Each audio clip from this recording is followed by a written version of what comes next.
Good morning, everyone. Good morning, everyone. First of all, I'm happy to be here, and it's a blessing to be here where you guys are at a conference speaking about technology and about social impact. That's a powerful thing. And one of the things what's been on my heart is to talk about gratitude. Gratitude. Don't take things for granted.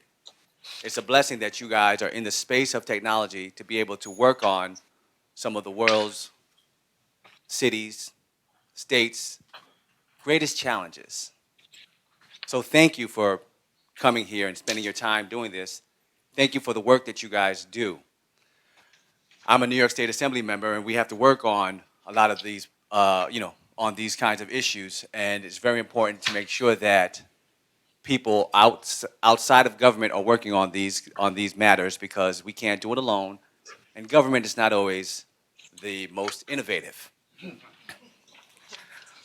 I also want to talk about your head and heart. And it's not just you, I'm speaking to myself. Humble your minds and hearts when working in this space of social impact to be able to be guided by the principles of blockchain technology. Sounds crazy, but is it? You know, when we look at blockchain technology, the fundamental principles of its nature of decentralization, of its being able to be democratized, of the nodes being almost anywhere, and no one node is more important than the other. And any node can be as important as the one that validates. How powerful of these fundamental principles is that? I'm always mindful as a lawmaker also, as a policymaker, that when we look at solutions, when we look at world solutions or solutions for communities, for local communities, are we properly engaging the stakeholders, right? The people that are most impacted. Because blockchain technology is about collaboration, right? It's about trust.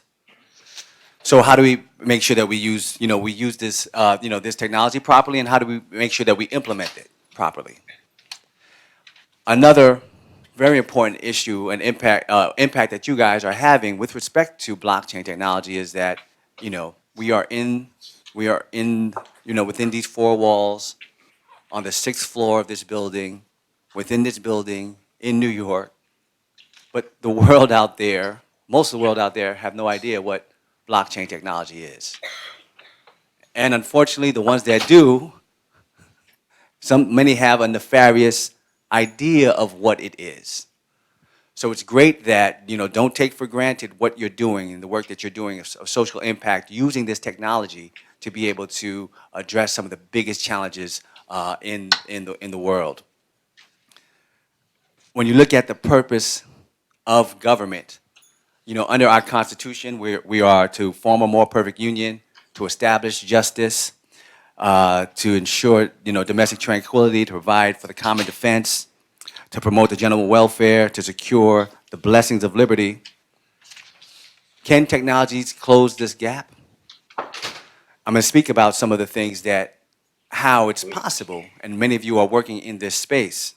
But I have to say thank you to this organization, the Blockchain for Social Impact Coalition, to be able to not only work in this space, because I know it's not easy, but to be able to connect everyone together, to be able to push these priorities that are going to change, that can fundamentally change the world and fundamentally change institutions.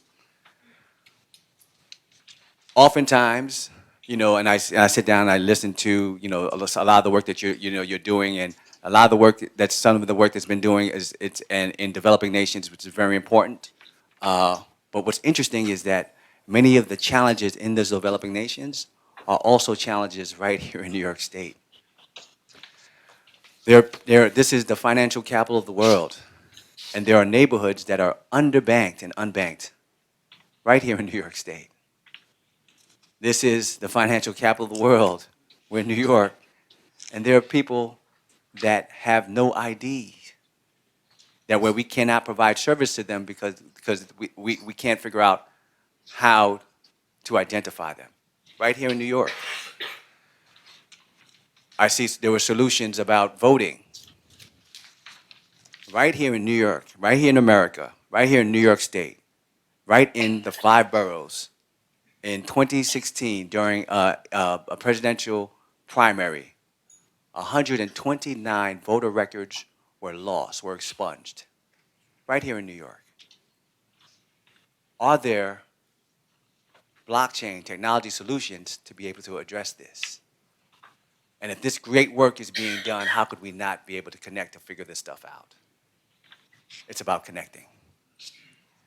The challenge when I first started working in this about trying to find responsible regulations around this technology and around this space, the challenge was a few years ago when I would come into a room, I'd get kicked out of the room because the nature of blockchain was, hey, we don't want any decentralized out of here. I was government coming in. But we've learned and we've matured to understand that how do we make sure that, again, our business is properly works on this community, technologists, government. And I was very hopeful to see the decentralized impact incubator that you guys had last year, to see some of the folks that participated and some of the awardees. One of the awardees, I don't remember the name of it, but one of the awardees was a solution to be able to count folks that are undercounted with the census. Census is a big thing in this country, right? It's something that we're dealing with right now in New York. In New York and across the country, there are, we're currently trying to count the people in our neighborhoods to make sure that we have the proper level of representation on the local, city, state, and federal level, to make sure that if we're properly counted. We also, that's how the federal government, the state government, and local governments use these numbers to be able to transfer goods, services, and resources. So it's fundamentally important to properly count. How do we use these technologies to be able to count, to be able to address some of these challenges, and address some of these issues? I was also seeing that how, again, right, I'm on the banking committee in the state, and we're figuring out how there are certain neighborhoods that don't have local banks because it's not, for a whole host of reasons, but one of the reasons that it's not economically advantageous for certain banks to have branches in these neighborhoods. Are we in a space now, is this technology able to be able to address folks that don't have access to financial instruments, that don't have access to these kinds of things? How do we use technology to do that? One challenge for the state and federal government is the perception of blockchain technology. Unfortunately. That's why it's great of the work that you're doing, because we have to understand how these technologies can be used. But as you use them, as you're coming up with solutions, and same thing with me, I have to ask myself constantly, humble myself so that with my head and my heart, so that while I'm working in this space, I'm guided by the fundamental principles of blockchain technology. Ask your neighbors to validate what you're doing, to check what you're doing, just like blockchain technology. Check on each other. Make sure we're doing the right thing. Make sure we're going the right way. I have to do the same thing. Thank you, everyone.